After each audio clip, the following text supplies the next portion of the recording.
Imagine you just received your new Maniology kit or a Maniology clear stamper, and you take your first stamp and it just doesn't work.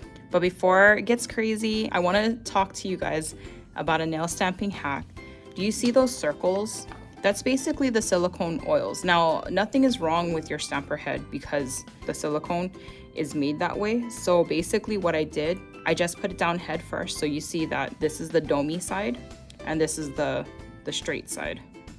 Even if I were to take this double-ended stamper, again, domey side down, if I even leave it for a little bit, oils will still come out of the stamper head. But look at that.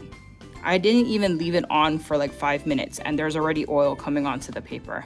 So if we just let that sit, more of the oil will come out of the stamper head. So after doing this, maybe if you want to leave it for about a half an hour, you can leave it for a day if you want to. Go ahead and use your stamper.